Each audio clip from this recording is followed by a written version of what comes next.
देश की आर्थिक राजधानी मुंबई से शेयर बाजार की हर खबर लाइव CNBC आवाज न्यूज सेंटर से। भारतीय बाजारों में लगातार 3 दिन से खरीदारी और मजबूती का माहौल, और आज भी शुरुआत करने के लिए दुनिया भर के बाजारों से संकेत बेहतर और FIs और डोमेस्टिक फंड्स की तरफ से अच्छी खरीदारी के आंकड़े। बड़ा सवाल ये कि क्या आज एक नया लाइफ टाइम हाई बनेगा या फिर यहां पर दिखेगा कुछ दबाव, और ऐसे में क्या हो आपकी रणनीति, इस पर होगा हमारा फोकस। नमस्कार, मार्केट काउंटडाउन में आप सबका स्वागत है। मैं हूं अनिल सिंह और मैं हर्षदा सावंत। जैसे अनिल ने कहा कि लगातार खरीदारी का सिलसिला बरकरार है। कल के सत्र में भी हमने देखा शुरुआत बेहद तेजी के साथ हुई, बीच में यहां पर हल्की मुनाफा वसूली का शिकार मार्केट हुआ, लेकिन जो समाप्ति है वो पॉजिटिव नोट पर लगभग 54 अंकों की बढ़त और 8950 के ऊपर निफ्टी टिक पाने में कामयाब। यहां पर सेंसेक्स में भी लगभग 97 अंकों की बढ़त देखने को मिली। छोटे मझौले काउंटर्स पर जोर रखे, वहां पर हमने देखा करीब 200 पॉइंट की रैली बनती हुई दिखाई दी, तो यहां पर मूड काफी ज्यादा रोबस्ट था। और आज जो इंटरनेशनल मार्केट्स की स्थिति है वो बेहतर दिख रही है। वहां से हमें क्यों मिल रहा है कि अमेरिकी बाजारों में अच्छी खासी हरकत देखने को मिली है। तो क्या आपकी रणनीति होनी चाहिए, उस सब पर हम करेंगे बात, लेकिन आपको यह भी बता दें कि CNBC आवाज पर आज दिन काफी खास रहने वाला है। आज हम बजट महाकुंभ लगा रहे हैं, जहां एक से बढ़कर एक बाजार के तमाम दिग्गज एक्सपर्ट्स जुटेंगे, जो न सिर्फ बजट के ऐलानों की बारीकी से विश्लेषण करेंगे, बल्कि वो शेयर भी बताएंगे और ये भी बताएंगे कि यहां से आपको जोरदार कमाई करनी है तो क्या रणनीति आपकी होनी चाहिए। दिन भर मार्केट आउटलुक और आपके शेयरों पर सलाह के साथ साथ हम फाइनेंशियल प्लानिंग करने के भी आपकी मदद करेंगे। तो बने रहिएगा CNBC आवाज के साथ और आप भी हिस्सा लीजिए बजट महाकुंभ में।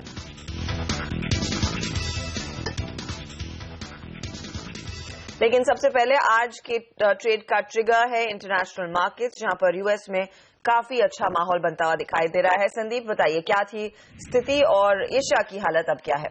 रिकॉर्ड हाइस पे हमने देखा क्लोजिंग US के मार्केट्स में देखने को मिली। डाउ S&P दोनों रिकॉर्ड हाइस पे बंद हुए।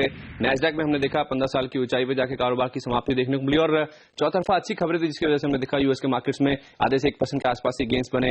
मैन्युफैक्चरिंग सेक्टर के आंकड़े काफी अच्छे थे। अक्टूबर के बाद सबसे अच्छी ग्रोथ वहां देखने को मिली। यूरो जोन की जो डिफ्लेशन की स्थिति है वहां पे सुधार देखने को मिला है।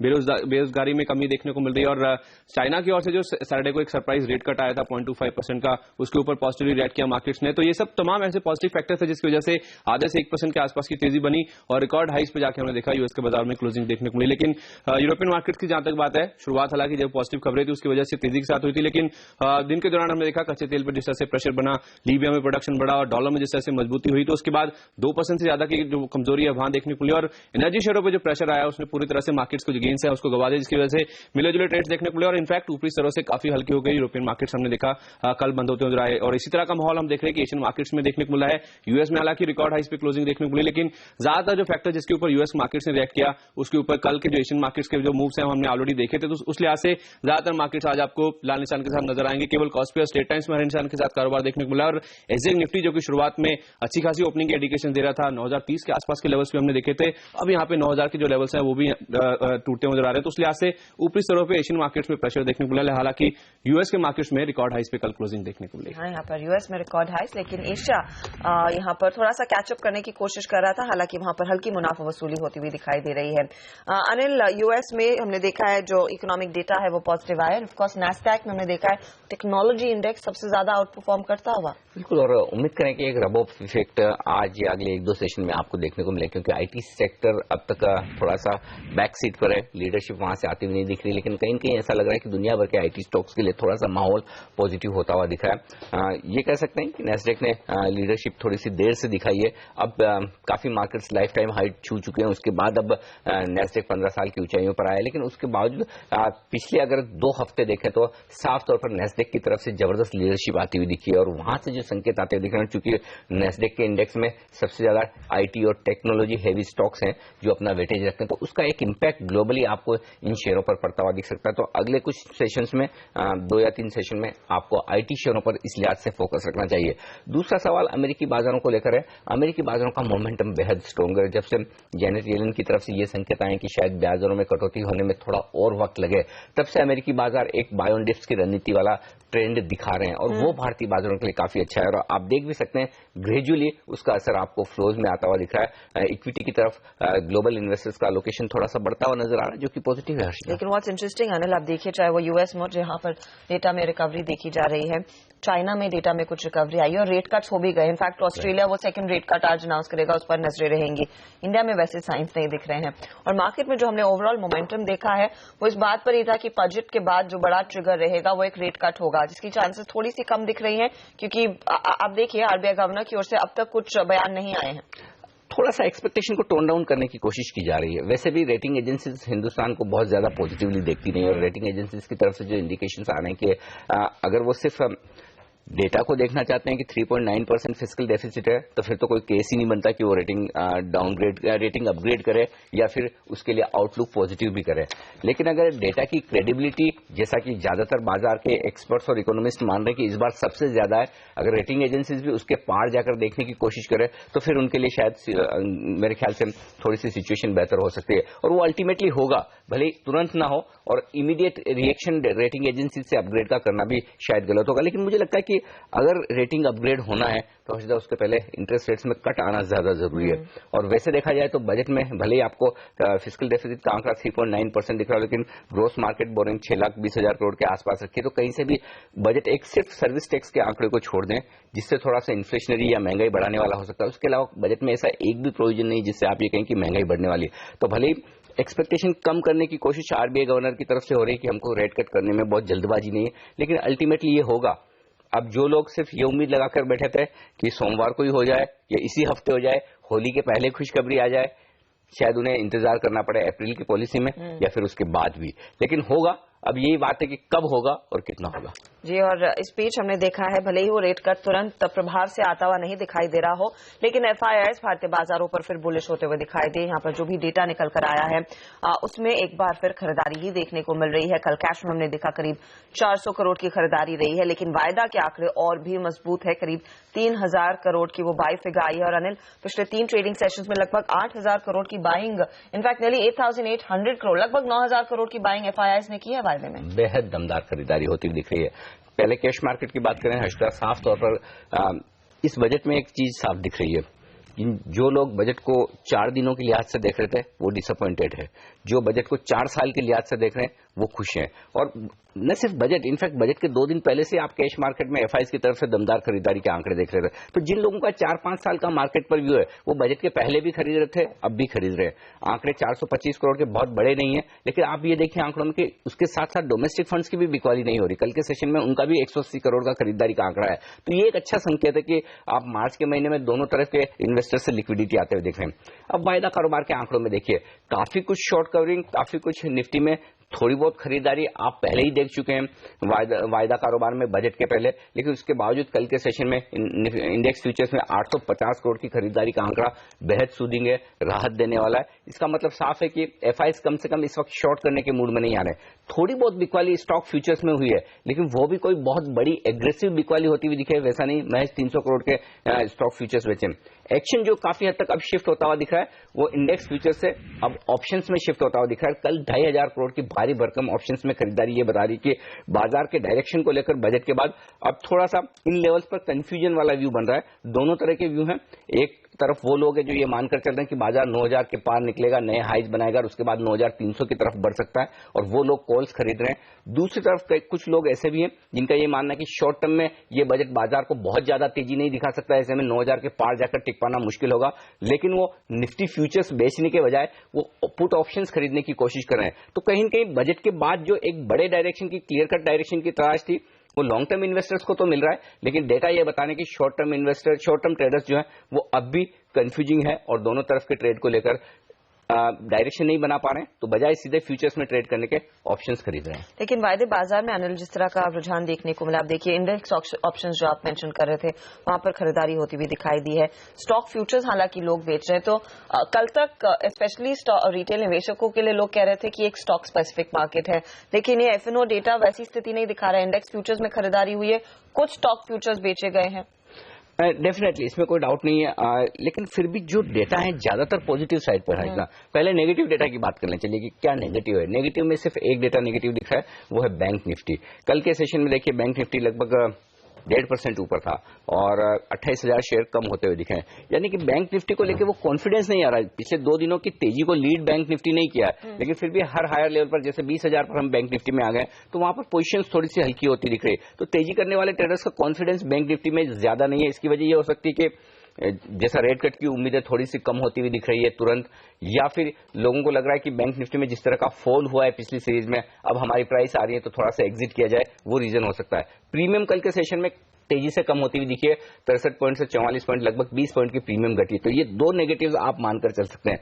बाकी सारे डेटा आज फायदा कारोबार के पॉजिटिव दिख रहे हैं। पहला, निफ्टी फ्यूचर्स में जमकर लॉन्ग पोजीशंस बनी है, 9 लाख शेयर जुड़े हैं और इंडेक्स ऑप्शंस में, इंडेक्स फ्यूचर्स में हम देख भी रहे हैं कि एफआईएस की खरीदारी हुई। तो मजबूत जो इन्वेस्टर्स हैं उन्होंने निफ्टी में खरीदारी की है। पुट कॉल रेशियो 0.9 पर आया। धीरे धीरे बाजार का कॉन्फिडेंस तेजी की तरफ लौटता हुआ दिख रहा है, ये दिखा रहा है।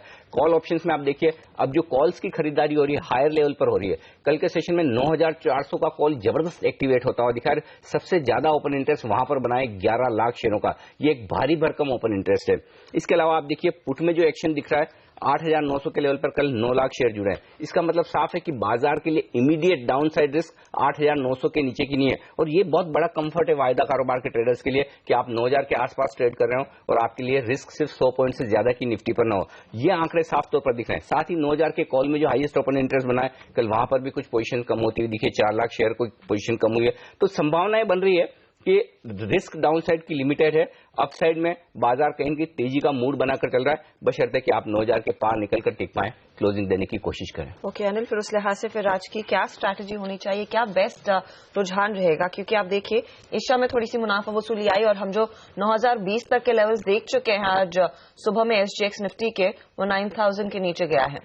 8,900 के आसपास आए। अगर कमजोर शुरुआत हो तो खरीदारी का मौका होगा, इसमें कोई डाउट नहीं। 8,875, 8,900 ये मैं स्टॉप लॉस की स्ट्रॉन्ग सपोर्ट की रेंज मानकर चल रहा हूं। तो उस रेंज को समझ के आप 20-25 पॉइंट 30 पॉइंट अगर निफ्टी नीचे मिले खरीदारी कर सकते हैं। ऊपर की तरफ 9,000 के पार जाकर टिक पाना मुश्किल होगा, लेकिन 9,000 से लेकर 9,050 ये 50 पॉइंट की रेंज है जहां पर आपको प्रॉफिट बुकिंग करनी चाहिए और उसके बाद डिप्स का इंतजार करना चाहिए। तो सेंसेक्स और निफ्टी में हो सकता है आपको आज दोनों ही तरफ ट्रेड करने के मौके मिले। अगर कमजोर शुरुआत हो तो फिर एक बाउंस बैक भी दिखेगा, और बाउंस बैक में अगर आप लाइफ टाइम हाई के आसपास जाते हुए दिखे तो वहां से थोड़ी प्रॉफिट बुकिंग भी आती हुई दिखेगी, क्योंकि अल्टीमेटली 9,000 के पार जाकर टिक पाना अभी भी चैलेंज है। ऐसे में जब आप 40 पॉइंट ही दूर हैं लाइफ टाइम हाई से निफ्टी में, सेंसेक्स में जरूर हम 400 पॉइंट दूर हैं। एक ट्रेड ये बनता है जो 3 दिनों की तेजी के बाद एक्शन अब आपको मिड कैप और स्मॉल कैप शेयरों में शिफ्ट होता हुआ दिखेगा। आज और अगले 1-2 सेशन में अब आप कैश मार्केट के स्टॉक्स में जबरदस्त एक्शन आते हुए दिखेंगे। और इसकी वजह यह कि जब आपको बाजार में बड़ी अपसाइड या डाउनसाइड नहीं दिख रही हो, बाजार थोड़ा रेंज बाउंड दिख रहा हो, फ्लोज पॉजिटिव हो, तो फिर आप ब्रॉडर मार्केट में एक्शन होते हुए दिखेंगे। तो मेरा ये समझना है बजट के प्रोविजंस के बाद अब आपको कैश मार्केट के स्टॉक्स पर फोकस करना चाहिए, और अगले 5-7 ट्रेडिंग सेशन वहां पर काफी इंटरेस्टिंग और एक्साइटिंग हो सकते हैं। अदरवाइज बाजार के मोमेंटम में अभी कहीं कोई डिस्टर्बेंस के संकेत नहीं है। तो 8,900 के आसपास के लेवल को सपोर्ट मानकर अब भी बाजार में लॉन्ग बने रहना चाहिए और कमजोरी में खरीदारी करने का मौका भी। चलिए डिप्स पर खरीदारी करें, और ऑफकोर्स देखना होगा कि छोटे मझोले काउंटर्स में और कितना एक्शन आज के सत्र में दिखा जाएगा। ऑफकोर्स इंतजार रहेगा कि बाजार वो अपने नए हाइस की तरफ बढ़े। जरूर लेंगे एक ब्रेक, लेकिन आगे आपको बताएंगे कौन से स्टॉक्स आपके रेडार पर होने चाहिए। बने रहिए सीएनबीसी आवाज के साथ।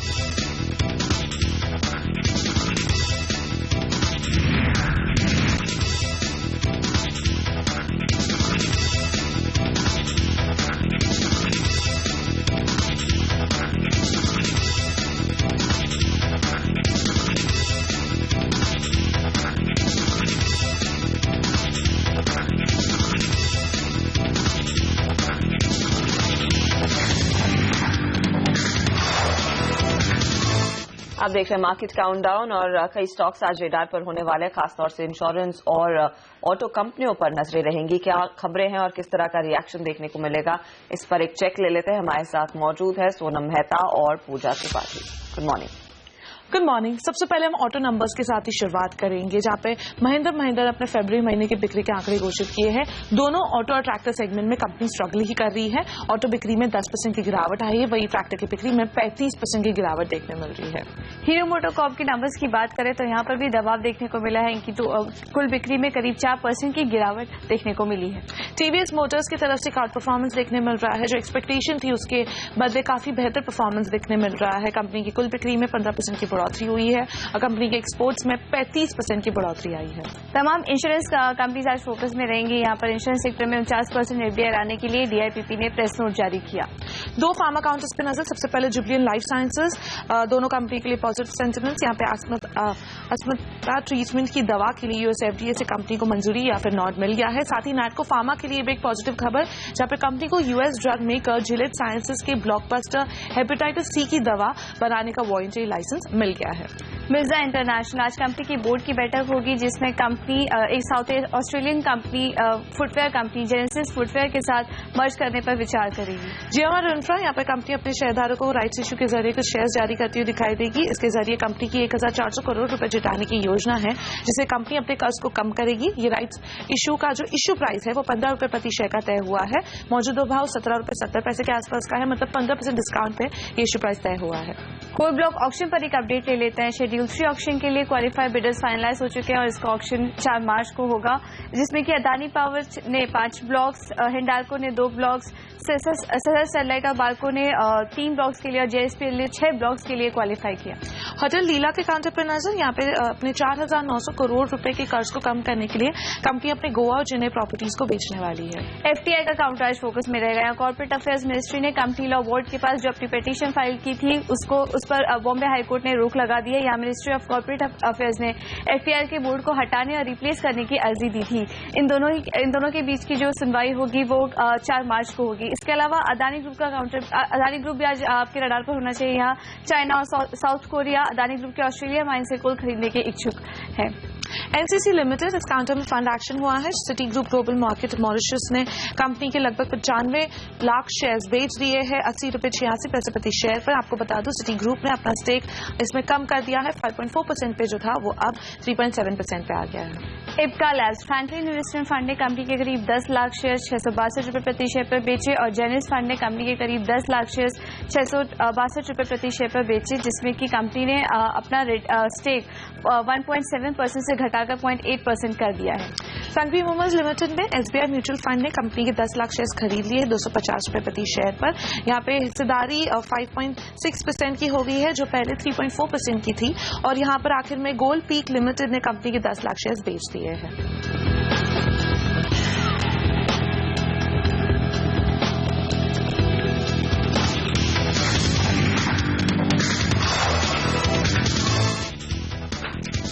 और आगे बढ़ेंगे, हम फोकस करेंगे ऑटो कंपनी के नतीजों पर, लेकिन उससे पहले एक बड़ी खबर आपकी स्क्रीन पर आती है, वो है जीएसके की तरफ से। और जीएसके ने ओपिएट्स का कारोबार खरीदा है यहाँ पर ऑस्ट्रेलिया में। माफ कीजिए, सन फार्मा जीएसके का ओपिएट्स कारोबार खरीद रही है ऑस्ट्रेलिया में। ये खबर आती हुई ये एक जीएसके फार्मा का कारोबार हो सकता है, जो यहाँ पर सन फार्मा की सब्सिडी में ट्रांसफर होने की बात की जाए। और अनिल, देखना होगा कि कितनी बड़ी अपॉर्चुनिटी रहेगी। एनाल्जेसिक्स का ये मार्केट है and of course Sun Pharma कोशिश कर रहा है कि अपने इस प्रोडक्ट रेंज को बढ़ाए और उस मार्केट पर अपना ज्यादा कब्जा करते हुए दिखाई दे। तो ये फिलहाल एक अच्छी डेवलपमेंट होगी सन फार्मा के लिए। दर्द की दवाएं बनाती है एनाल्जेसिक्स, जैसे हम आपको बता रहे हैं, तो एक अच्छी अपॉर्चुनिटी शायद रहेगी। लेकिन ओवरऑल मार्केट साइज क्या रहेगा, कितना यहाँ पर पकड़ जीएसके की इस पर्टिकुलर बिजनेस की ऑस्ट्रेलिया में, उस पर हम डिटेल जरूर लेकर आएंगे। और वो इनफैक्ट एक ड्राइवर रहेगा शायद कारोबार के लिए आज। लेकिन फोकस एक सेक्टर पर जहां पर हमने देखा है मंथ ऑन मंथ जो बिक्री के आंकड़े हैं वो इतने कुछ खास नहीं दिखाई दिए हैं टू व्हीलर साइड पर, लेकिन फोर व्हीलर्स में हमने देखा है कुछ परफॉर्मेंस बेटर है। मारुति टाटा मोटर्स की बिक्री के जो आंकड़े आए उसमें हमने देखा है मारुति में डोमेस्टिक बिजनेस में कुछ ग्रोथ देखने को मिली है। कुल बिक्री करीब 9% से ग्रो होती हुई दिखाई दी। और टाटा मोटर्स का भी कारोबार अगर आप देखें तो नए लॉन्चेस के साथ हमने देखा है जो डोमेस्टिक पैसेंजर कार व्हीकल्स है वहां पर ग्रोथ देखी गई और कुल बिक्री करीब 11% पर रही है। कमर्शियल व्हीकल्स में इतना ज्यादा इजाफा इस बारी नहीं देखा गया। हमारे साथ है यहाँ पर एक जानकार जो बताएंगे कि यहाँ से आगे क्या ट्रेंड लाइन देखने को मिल रही है, और खास तौर से ऑफकोर्स कमर्शियल व्हीकल्स पर फोकस इसीलिए रहेगा क्योंकि जब भी कमर्शियल व्हीकल्स में पिकअप देखने को मिलता है वहां पर सेल्स बढ़ती हुई दिखाई देती है। वो एक क्लियर कट इंडिकेशन है कि इंडस्ट्री और इकोनॉमी में भी कुछ ग्रोथ होती हुई दिखाई दे रही, क्योंकि ट्रांसपोर्टेशन सबसे पहले वो सिग्नल होता है इंडस्ट्री में पिकअप का। हमारे साथ है भरत जनानी। भरत, स्वागत है आपका। इन नंबर्स को आप कैसे देखेंगे, एंड स्पेशली कमर्शियल व्हीकल्स में क्या कुछ इंप्रूवमेंट के साइंस देखे जा रहे हैं या नहीं? Good morning. ऑटो सेल्स जैसे कि हमने देखे इस महीने के काफी मिक्स्ड नंबर्स रहे हैं।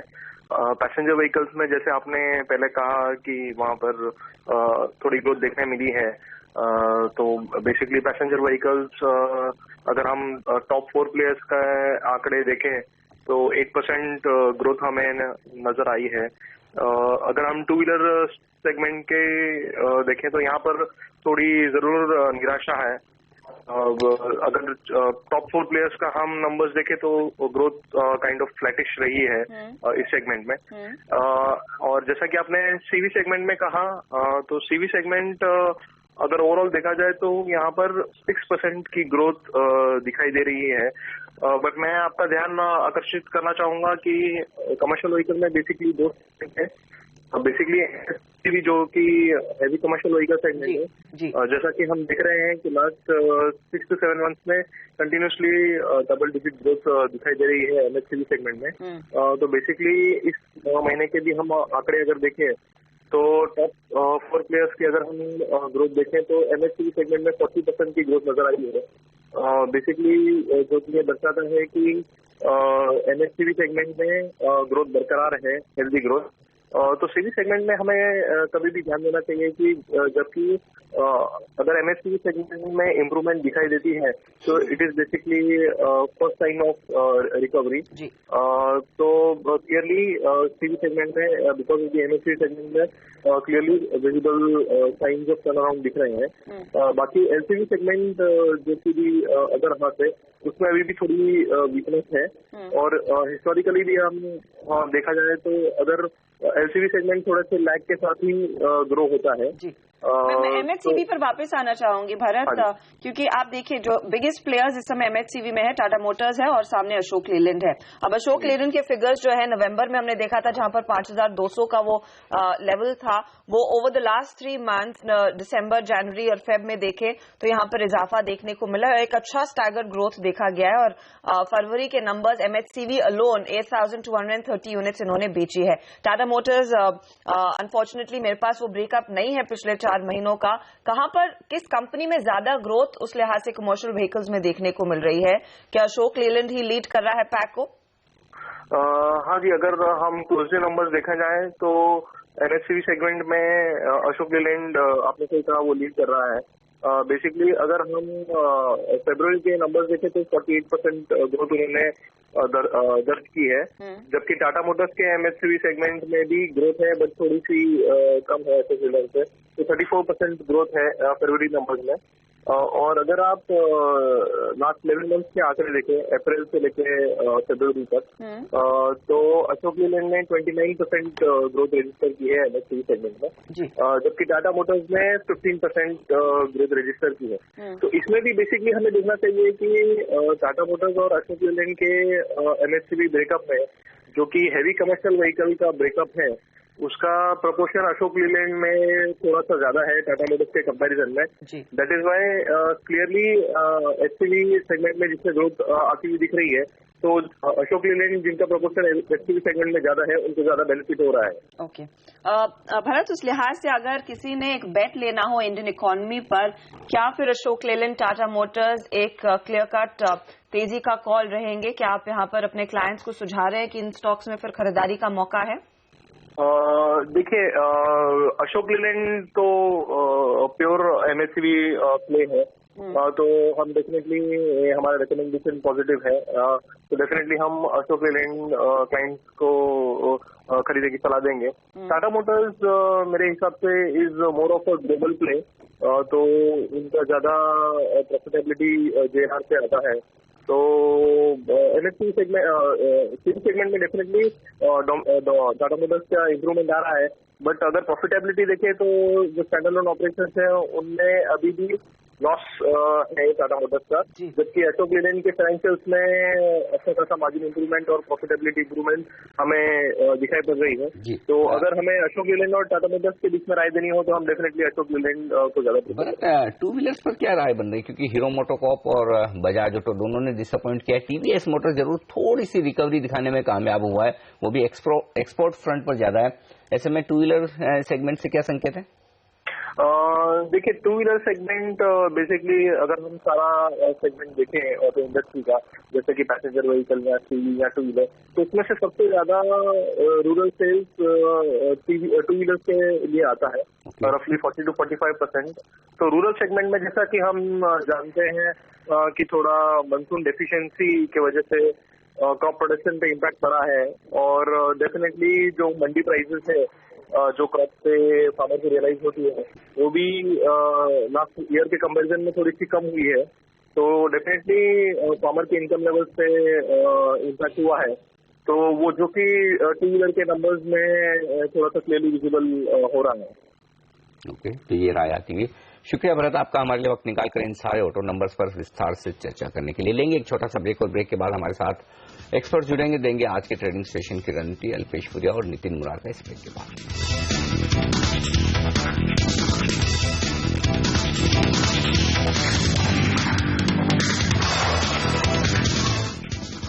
हमारे एक्सपर्ट जुड़ रहे हैं हमारे साथ, जो देंगे हमें आज के ट्रेडिंग सेशन की रणनीति। हम लेंगे तकनीकी राय अल्पेश पुरिया के साथ, हमारे साथ स्टूडियो में है, और वायदा कारोबार की रणनीति देंगे हमें एसएमसी ग्लोबल के डेरिवेटिव हेड नितिन मुरार का। आप दोनों का स्वागत है सीएनबीसी आवाज पर। नितिन, शुरुआत आपके साथ की जाए। लगातार 3 दिनों से माहौल पॉजिटिव है भारतीय बाजारों में, लाइफ टाइम हाई के 40 अंक दूर है हम निफ्टी पर। क्या संभावनाएं दिख रही आज या इसी हफ्ते लाइफ टाइम हाई बनाने की संभावना है? क्या लेवल्स आप निफ्टी पर देख रहे हैं, अब स्ट्रॉन्ग सपोर्ट कहां है?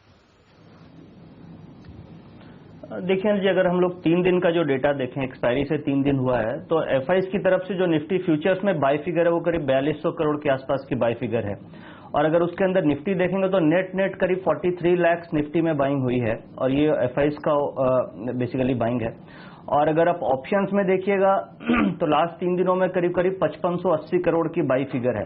अब हमें यह देखना है कि वो कॉल की बाई फिगर है या पुट की बाई फिगर है। तो जो हमने निकाली है उसमें यह आ रहा है कि 26 लाख कॉलों में बाइंग हुई है और करीब 28 लाख पुटों में बाइंग हुई है लास्ट 3 दिनों में। तो अगर नेट पूरी पोजीशन निकालेंगे तो नेट डेल्टा प्लस आ रहा है, यानी कि वो फ्यूचर्स में लॉन्ग है, थोड़ी हेजिंग कर रहे हैं, बट कॉल में भी लॉन्ग जा रहे हैं।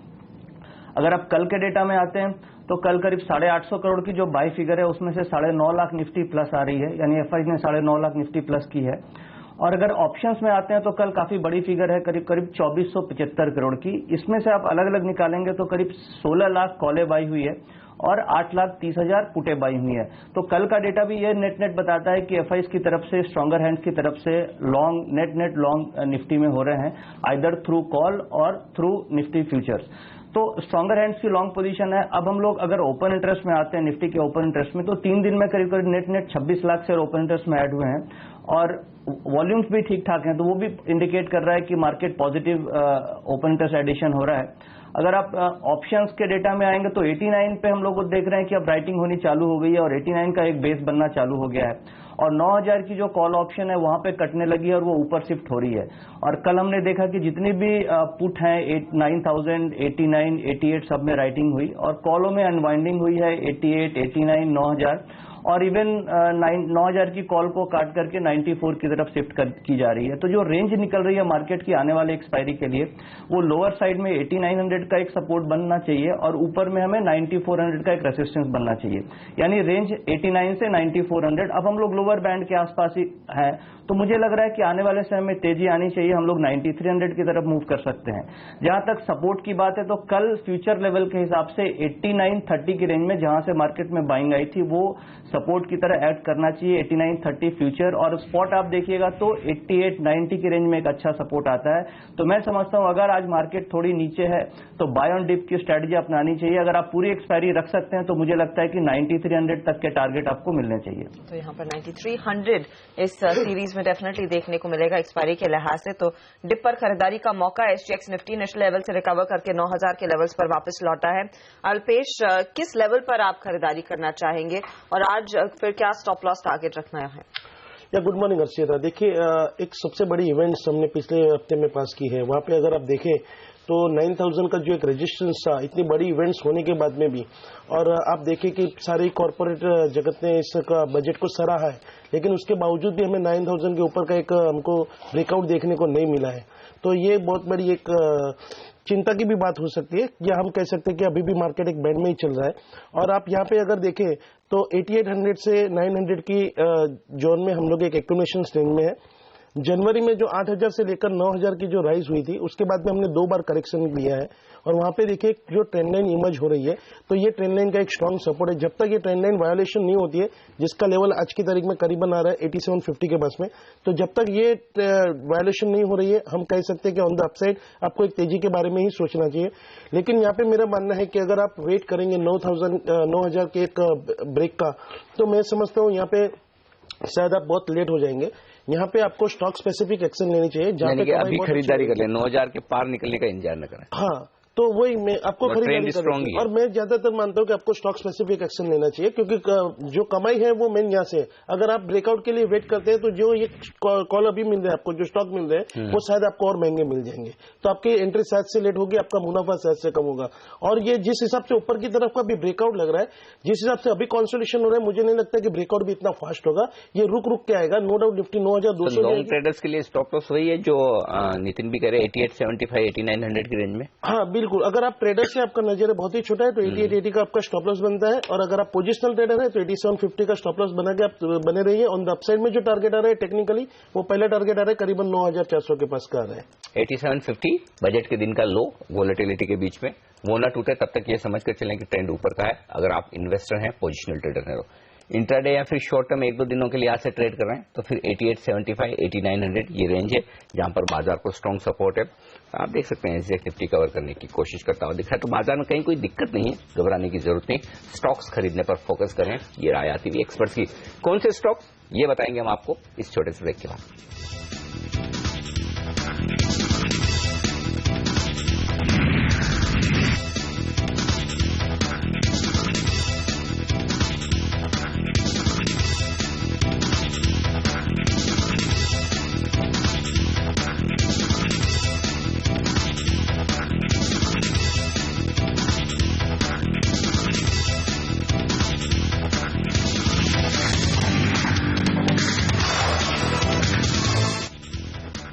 हमारे एक्सपर्ट हमारे साथ है अल्पेश पुरिया और नितिन मुरारकर। अब हमें फंडामेंटल राय देने के लिए हमारे साथ अमरीश बालिगा भी कार्यक्रम में शामिल हो चुके हैं। अमरीश, शुरुआत ऑटो नंबर से ही की जाए। हीरो मोटोकॉर्प खराब नंबर्स, TVS स्टेबल है, महिंद्रा एंड महिंद्रा फिर से खराब। मतलब कोई ट्रेंड साफ दिख नहीं रहा है, कैसे अप्रोच करें? फिर कौन से स्टॉक्स हैं जो जहां आप पॉजिटिव है निवेश करने के लिए, आज से किन से दूर रहेंगे ऑटो स्पेस में? नहीं, जहां पे बेस लेवल काफी हाई था, फॉर एग्जांपल हीरो में बेस लेवल काफी हाई था, इसीलिए नंबर्स खराब आए हैं। TVS में बेस लेवल उतना हाई नहीं था, that's the reason we are still seeing that growth. But overall जो ट्रेंड है clearly shows that discretionary spending जो है वहां पे दिक्कत आ रही है, and I think this is going to continue at least for the next few months, at least the next 3 or 4 months। So overall auto space पे I think there could be pressure to a certain extent. वो consumer spending के लिहाज से आप कह रहे हैं, लेकिन कमर्शियल व्हीकल्स में हमने देखा थोड़ा सा पिकअप रहा है। टाटा मोटर्स, अमरीश, जहां पर 34% का इजाफा देखने को मिला। अशोक लेलैंड में भी हमने देखा है एक 40% प्लस की ग्रोथ देखने को मिली। तो क्या ये एक पॉकेट है जहां पर कुछ दाव लगाया जा सकता है? थोड़ा बहुत पॉजिटिवनेस है वहां पे, because you have seen the last 3 to 4 years, I mean this space was absolutely a laggard, और I mean right now since there is an expectation that possibly the economy should bounce back, may not be in the next 2 quarters but hopefully in the next 3 to 4 quarters, clearly you'll see the LCV HCV segment I mean picking up. So I think I mean after possibly either 3 to 6 months you will see a much better sort of a move in this space. फिर Ashok Leyland topic रहेगा आपका? Ashok Leyland already चल चुका है. In fact I had recommend this stock on your channel itself I think at about 30 to 33 levels. तो वहां से it's like more than doubled. इस लेवल पे I mean I will not really recommend fresh buying. Possibly wait for a small correction before getting in. Nitin, फिर 3 stocks जो F&O space में आज auto space से हीरो मोटोकॉर्प, महिंद्रा और TVS कैसे trade करेंगे, कहाँ लॉन्ग शॉर्ट्स बनते हुए दिख रहे हैं? क्योंकि मेरे ख्याल से हीरो मोटोकॉर्प और महिंद्रा तो कल ही करेक्ट होना शुरू हो गए थे मजबूत बाजार में. देखिए जी, ओपन इंटरेस्ट वाइज देखिएगा तो बजाज ऑटो और हीरो मोटो में काफी ओपन इंटरेस्ट ऐड हुआ है. बेस भी अच्छा है. बजाज ऑटो में करीब 10% ओपन इंटरेस्ट एडिशन हुआ, प्राइस में गिरावट है. और हीरो मोटो में करीब आप देखिएगा तो 6% के आसपास का ओपन इंटरेस्ट एडिशन है और इसमें भी गिरावट है. दोनों में शॉर्ट पोजीशन बनी है. लॉट वाइज आप देखते हैं तो बजाज ऑटो में करीब 1650 लॉट की पोजीशन कैरी फॉरवर्ड हुई है और हीरो मोटो में करीब 1200 लॉट की पोजीशन कैरी फॉरवर्ड हुई है.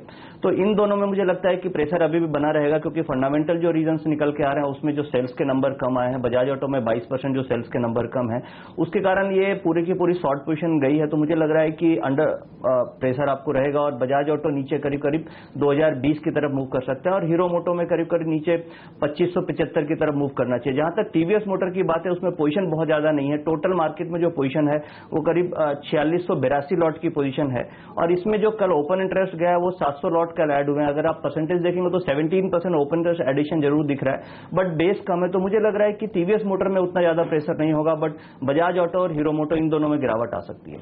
बजाज और हीरो मोटो में कुछ और बिकवाली का दबाव देखने को मिल सकता है आज के सत्र में. कल हमने देखा था वैसे भी काफी प्रेशर इन काउंटर्स में रहा था. लेंगे एक छोटा ब्रेक, लेकिन जब लौटेंगे कुछ और स्टॉक्स रेडार पर रहेंगे और खासतौर से इंश्योरेंस कंपनियां जहां पर डीआईपीपी ने एक नोट जारी किया है एफडीआई को लेकर. तो काफी अपॉर्चुनिटीज स्पेस में. टॉपिक क्या होगा आज के ट्रेड के लिए, इस पर लेकर आएंगे राय ब्रेक के बाद.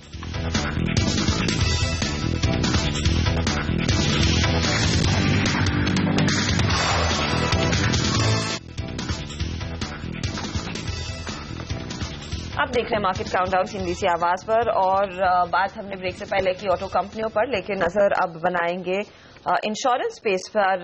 डीआईपीपी ने एक प्रेस नोट जारी किया है खासतौर से इंश्योरेंस में एफडीआई को लेकर. उन्होंने कहा है कि इंश्योरेंस एफडीआई में करीब 26% तक ऑटोमेटिक रूट के जरिए हो सकता है और साथ ही 26 to 49% अगर एफआईपीबी रूट के जरिए आए. कुछ कंपनियां हैं जिस पर इसका असर पड़ेगा जिनके लिए एक पॉजिटिव है. मैक्स इंडिया जैसे प्लेयर्स, बजाज फिनसर्व जैसे प्लेयर्स. अमरीश, लेकिन मैक्सिमम बेनिफिशियरी आपको कौन लग रहा है इस पर्टिकुलर स्पेस में, कंसिडरिंग इनकाउंटर्स में भी हमने देखा एंटिसिपेशन में काफी खरीदारी हो चुकी थी. Right. I mean, clearly, the names which I mentioned, Max India would be one of the, I mean, possibly beneficiaries. But बाकी भी है, Reliance Capital is there, Exide Industries is there, which normally we don't look at it as an insurance player, more as a battery manufacturer. But they also have a 100% subsidiary. So I think these are the companies which will benefit. Okay, तो यहाँ पर insurance कंपनियों को फायदा होने की उम्मीद. लेकिन कुछ और स्टॉक्स जो एक्शन में रहेंगे उन पर राय ली जाए, खास तौर से मेटल से जुड़े हुए. और नितिन, कहीं लॉन्ग करने के मौके दिख रहे हैं. कल के सेशन में हमने स्टॉक स्पेसिफिक एक्शन देखा जहां जेएसपीएल जैसे शेयर कमजोर थे, बाकी मजबूती रहा. आज जो खबरें आ रही कि जेएसपीएल, हिंडाल्को, सेसा, कल से जो नेक्स्ट राउंड शुरू होगा, second round call block auction का, इसमें इनके जेएसपीएल ने 6 ब्लॉक्स के लिए क्वालिफाई किया है, सेसा बाल्को ने 3 के लिए और हिंडाल्को ने 2 के लिए. क्या ट्रेड करेंगे यहाँ पर?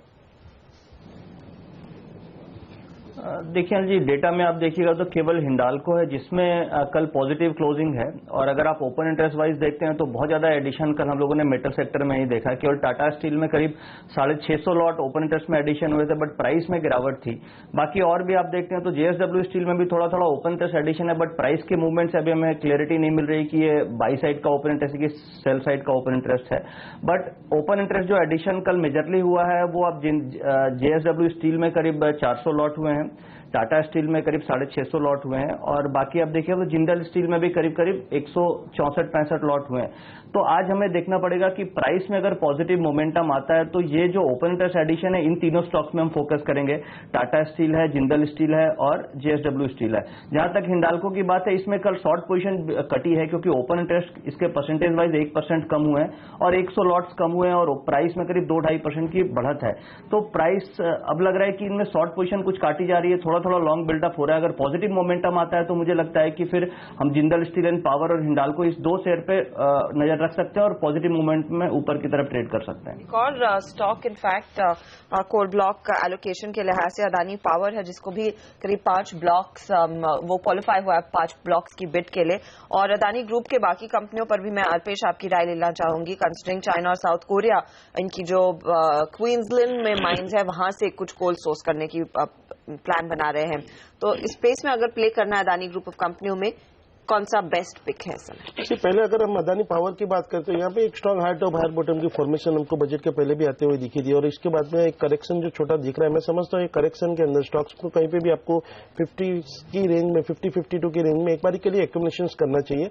मैं समझता हूँ कि 45 के नीचे का एक स्टॉप लॉस लगा के अगर आप इसमें निवेशित रहते हैं, जो पोजिशनल जो टारगेट बन के आ रहे हैं वो करीबन 68 से 70 तक के बन के आ रहे हैं। वहीं पे अगर हम बात करें अदानी एंटरप्राइज की, तो पिछले हफ्ते भी हमने स्टॉक को रिकमेंड किया था और बहुत अच्छी मूव दी थी। मैं समझता हूँ स्टॉक के अंदर भी अगर आप थोड़ी बड़ी अवधि का चार्ट देखो तो स्ट्रॉन्ग एक हायर टॉप हायर बॉटम की फॉर्मेशन आपको देखने को मिली है और मैं समझता हूँ इसके जो 760 के लेवल के जो टारगेट्स है वो अभी तक ड्यू है। तो मैं समझता हूँ कि आने वाले दिनों में अगर बाजार में कोई एक अच्छी सी मूवमेंट आती है और जिस तरह से हमें एक स्टॉक स्पेसिफिक मूवमेंट के एक इंतजार है और मुझे लगता है कि आज से शुरू हो जाएगी पर्टिकुलरली, तो मुझे लगता है कि इसमें अदानी भी परफॉर्म करेगा और ऑन द अपसाइड में आपको 760 तक के लेवल बहुत ही जल्दी से देखने को मिल सकते हैं। जब तक ये स्टॉक 660 का लेवल्स के नीचे क्लोज नहीं होता है, मैं समझता हूँ एवरी डे ये स्टॉक आपको बाई करना चाहिए।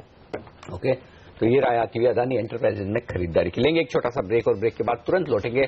प्री ओपनिंग सेशन होगा आपके सामने और रुपए की शुरुआत, साथ ही पहला सौदा भी छोटे से ब्रेक के बाद।